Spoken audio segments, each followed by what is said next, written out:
What's going on, mate? How you doing? What's happening, mate? You okay? Yeah.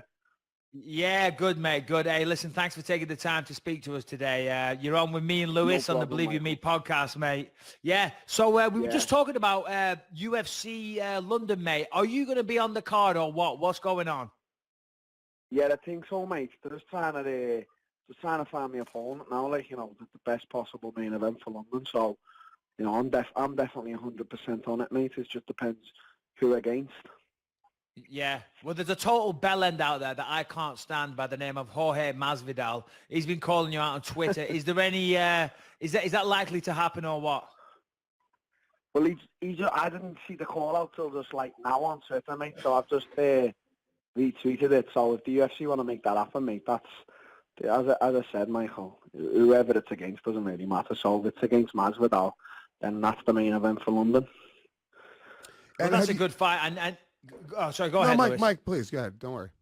No. I was trying to get your attention, mate. Just look at the monitor sometimes. I'm waving at you for you to go, but you didn't look. No, I was looking. I was. Oh, my apologies. Anyway, Darren, yeah, he's a total fucking knobhead, right? I don't like that guy one bit. So if you do fight him, is that going to be at 170? And please smash his face in. But remember when you lost to Woodley, there was a lot of talk of you going up to 185. What happened with all that? Are you going to fight at 185 or stay at 170?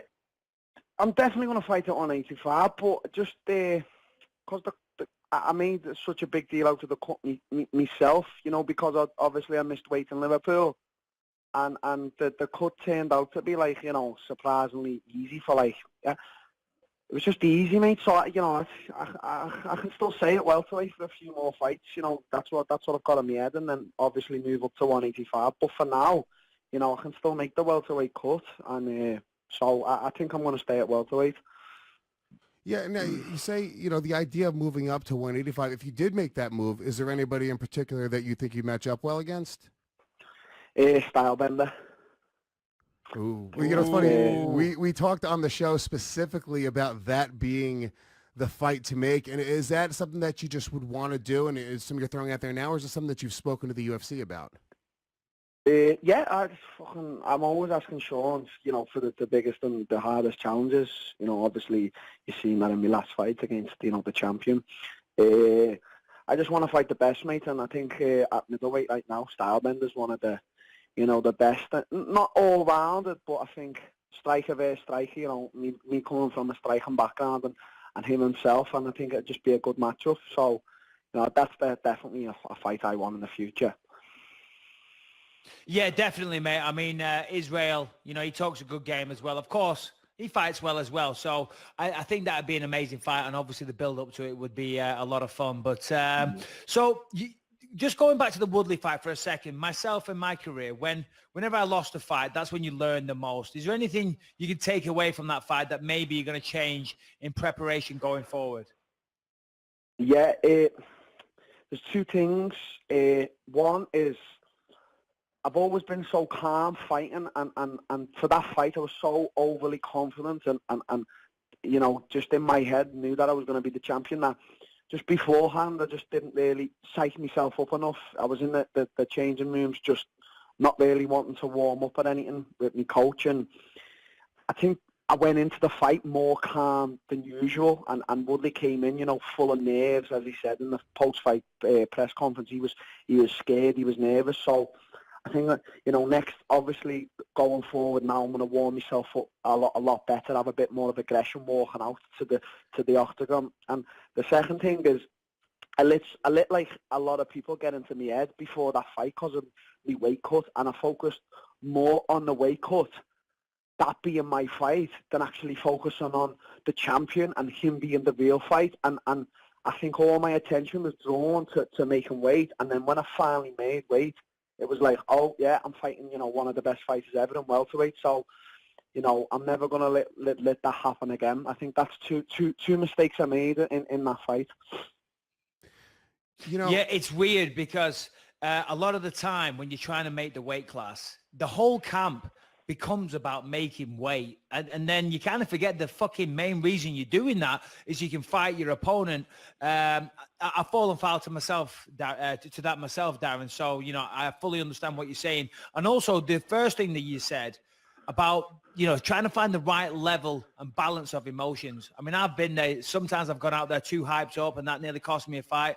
And then when I fought Matt Hamill, I was like, right, calm down. Don't be hyped up. I walked out. I was waving at my mom, blowing a kiss to my bird and all that. And then fucking the guy runs out and he's nearly smashing my fucking head in. So it is a very, very difficult thing to just find that right balance. And I don't think a lot of people appreciate that. Yeah, I totally agree with that, mate. Yeah.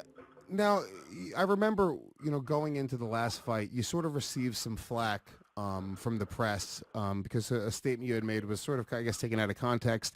What they had taken from it, I guess you were saying you were putting your UFC legacy ahead of your family, which, by the way, congratulations on the birth of your second daughter. Oh, thank you, mate. Thanks, mate. Incredible. But, number one, talk to us a little bit about that, because I know that was something that was sort of taken out of context, and sort of talk to me about where you look at now, following that loss. How do you look at your UFC legacy, and sort of how do you see this loss affecting that? Well, the comments... obviously, everything that the media always takes things out of context. That's what they're there for, to do that type of stuff. And it's just basically the way I mean it is right now, fighting has to be the most important thing in my life for their futures, for obviously my girlfriend and my kids' futures. And right now the attention can't be on them that much until I retire, and then I can sit back, look back on a great career of fighting, and have a nice bank account, don't have to worry about bills and shit like that. But if I divide my attention up now between friends, family, and missing training sessions because I've got to run my daughter somewhere, that'll play a big part in my career as a fighter, and I can't let it do that. So that's what I basically meant, was the only thing that I really care about now is training hard and being one of the greatest ever, because that'll show in the future. You know what I mean? 100% down. In fact, I said that at the time because I saw a lot of headlines, people trying to talk shit about you. I was like, no, people don't understand unless you've been a fighter. There can't be anything else. When you're trying to get ready for a fight, it's got to be all or nothing. So I totally understood what you meant there, mate. So anyway, going back to the fight. So hopefully it's Masvidal and maybe 185. Yeah. In a perfect world, how do you see this year playing out for you? I just want to fight, mate. I want to fight maybe 3 times and see what happens with because I'm still number 2, and Usman and Woodley are fighting now. And after this fight, I don't see Woodley fighting straight away again, even though Dana's always pushing him to fight. I see him taking a bit of time off, and to be honest, I see him beating Usman. I think in that fight, I just think Woodley's going to beat Usman. So, we'll see. If I beat Masvidal on London, I fight him, and then if Colby finds some balls, fight him maybe, and we see what happens. I'm not eager to straight away fight and then get a rematch with the champion. I just want to. As I say, mate, I just want to beat everyone.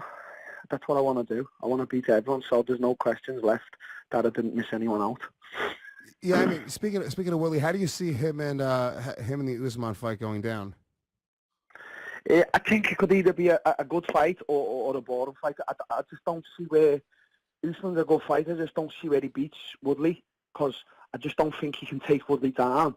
And I don't think he's got the power standing up to match Woodley. I think Woodley's got more power than Usman. I felt one of Woodley's hardest shots, and trust me, mate, he can bang. So I just don't see where Usman wins that fight. Maybe on a better cardio or something. But Woodley's been the 5 rounds, so he knows what it takes. So I just think that Woodley's going to take that fight, mate.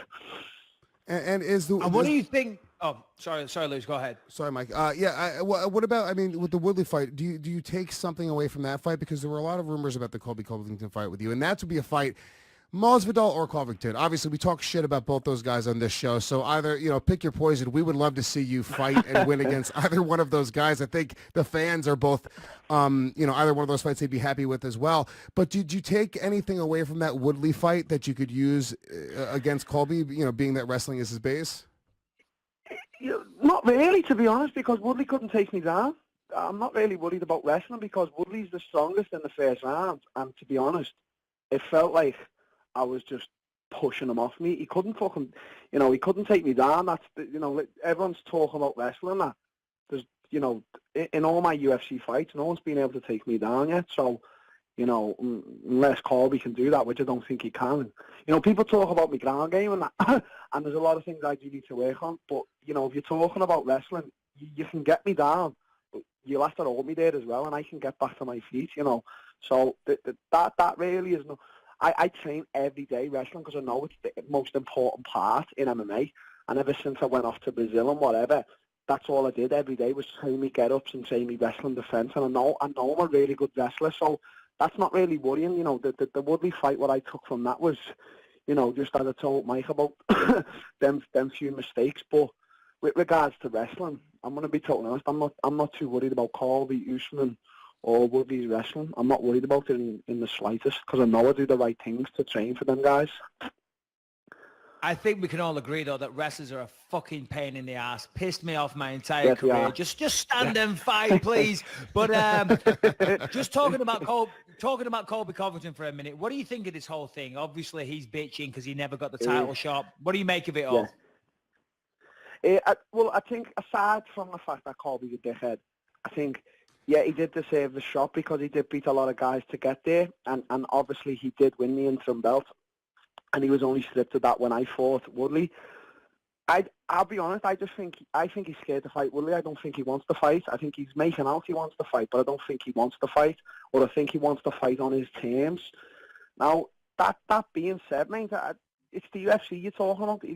There's no terms negotiable. If they want you to fight, you have to fight unless you can come up with a good injury or excuse. And, it is how it is, mate. It's the same thing with the Dana thing. Like, he's talking shit about Dana. Listen, if I said it the other day, if I had a problem with Dana, I've got his number. I'd just message him and say, have you got a fucking problem with me or something? I wouldn't say it out on... I just think it's bad. I think it looks stupid.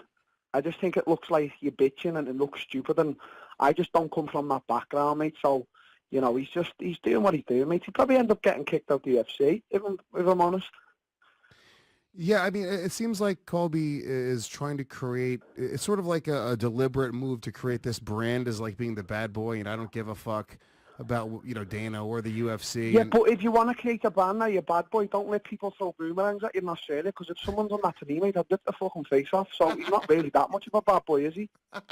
Thank you, fucking Darren. That's exactly what I said. Thank you. Because he goes around making out he's this fucking hard man, and then he gets a boomerang thrown at him and goes straight to the business. Yeah, do you know what I mean? Yeah, one absolute fucking... I've got no words. I've got no words for it. You can't play both sides of the coin. You can't be a fucking badass hard man and then run off to the cops soon as fucking, it bites you in the ass. Yeah. All right. Well, listen, mate, we appreciate you joining us. Go on, Lewis. You got your hand up there. Well, I was going to say, as it relates, to you, is that something that you're really conscious of? Do you worry about your brand, the way you're being perceived, the way fans are kind of taking you in? No, mate, I'm just me. If you talk about like brand and following and social media and that, it's quite strong. I got a guy who works for me, and he's got like, a gorilla t-shirt thing that's set up, and it's just, people just love the way I am, because I'm real and I'm honest, mate, and I say what comes off my mind. There's no way script there, and, sometimes I do say controversial things, but, look back through history, every great fighter's always been a controversial fighter, so, I just think in the long run, if you yourself, and, you speak your mind openly and honestly, I think people really know who is the real people and who are like faking it, and people can see that Colby's just faking it. If you go back on Colby when he first started in the UFC, he was just like a nice guy, and then all of a sudden he's turned into, as you say, a bad boy. I'm just me from the start till the finish, and people will come and people will try and tell you to do it this way or that way, and, from me, they just get told to fuck off. So I just think, just be yourself, and it's all good, mate. Couldn't agree more, mate. 100%. Well, listen, thanks for joining us, Darren. Really appreciate it, mate. I know you're a busy man. So, look after yourself, and hopefully see you in London, mate. Yeah, thanks, mate. Appreciate it. See you later. Good luck on everything, brother. All the best, pal. Thanks, mate. Bye-bye. Take care. Well, there he is, Darren Till, the gorilla. Very cool. That was nice of him to take time out of his day there, because we just messaged him, Jesus Christ, right before we went live on air. Lewis, you're a bit cold there, pal, putting on a big, massive jacket. Fucking freezing in here. Holy shit. Listen, when I come in on Thursday, I don't want none of this cold studio bollocks. I want the heating cranked up. I want it nice. I want it the perfect temperature, though. I don't want it too hot to where I'm sweating. You know, I want it the perfect temperature.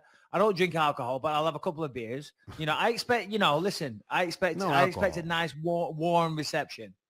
Oh, yeah. It's going to be a party. It's going to be Believe You Me, Thursday night, the Believe You Me party. We should get a couple fans in here. Ooh, okay. We should do. Good. How could we? Interesting. Well, yeah, set it up. I mean, that might be fun. Get a live audience. Let's not go crazy. They'll steal. Yeah, I'm going to say they'll steal everything in the studios. You'll look around. There's no cameras, laptops, anything. Sounds like he doesn't like, what's his face? Colby there, Darren. Yeah. Saying all the same things that I feel, I mean, Colby did kind of go down the Chael Sonnen route all of a sudden, but it worked for Chael, and it seems to. Chael's likable. Chael's very likable. Here's the thing. It worked for Chael because here's what Chael did, right? Chael does it so tongue-in-cheek. It's so obviously a bit that if you get angry at it, you look like a fool. Like if you're actually going like, when people are like losing their minds over things that Chael Sonnen says, you're like, are you an idiot? He's literally taking quotes from Ric Flair and Arn Anderson from old wrestling promos and just repurposing them for current MMA fighters. And it's so obviously like a character that you have to laugh at it and appreciate it. And he also executed it very well. He was executing it on a high level. Like he talks very well. And then what he was doing was a bit. It wasn't like the real Chael Sonnen's like a dad. And it's like a fucking, conservative dude. And like, it's just not, I don't know. It was, if you didn't get it, you were stupid. Yeah, no, I've said it time and time again. And I was messaging with Chael this morning. I was trying to get him on the show because Tito Ortiz is trying to make another fight between Tito and Chael. So I reached out to Chael, see if he could do the show. Unfortunately, he was on a plane flying to Connecticut for ESPN duties.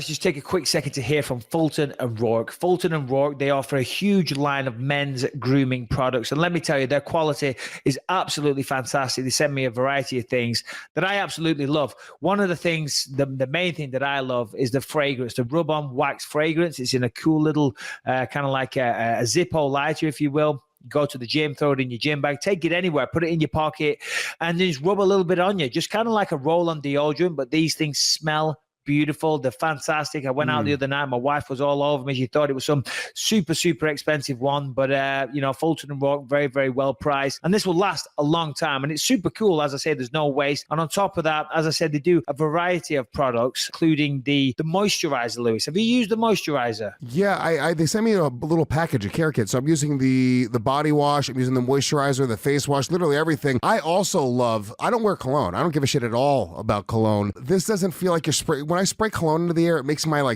mouth, you could taste it. It smells too much. I'm not into it. This, you rub a little bit on your neck, a little bit on your hands. It smells really good. It's very manly as well. That's what my girlfriend keeps on telling me, which is awesome. But across the board, I think all the products are phenomenal. Yeah, no, absolutely. And another product that I love is their sunscreen and their moisturizer that they do. Listen, we're halfway through January. Most people have blown their New Year's resolutions. Why? Because they're stupid. You're probably not going to start working out 6 hours a day and having no carbs and living off fresh air and lettuce. But you can start taking better care of your face. Now, Fulton and Rourke's founders, Kevin and Alan, they knew the benefits of wearing sunscreen, but they thought most daily wear sunscreens were terrible. So all you need is a little splodge, put it on your face. It feels great, lubricates your face. You feel nice and fresh. And guess what? It also prevents aging from the sun, sunburn, all that type of stuff. So honestly, check them out. Lewis, how do the people listening get a great deal on these fantastic products that I guarantee, the Michael Bisping guarantee, seal of approval, you will not be disappointed in these products. How do they get a discount, Lewis? Right now, go to FultonandRourke.com. Rourke is spelled R-O-A-R-K. That is Fulton, F-U-L-T-O-N, and Rourke, R-O-A-R-K.com, and use the code BYM for Believe You Me. You're going to receive 15% off your entire purchase at checkout. So make sure you use that promo code BYM. It lets them know that we sent you there. Check out their entire line. I promise you're going to love this stuff. We all love it. So once again, that is Fulton and Rourke, R-O-A-R-K.com. Use the promo code BYM.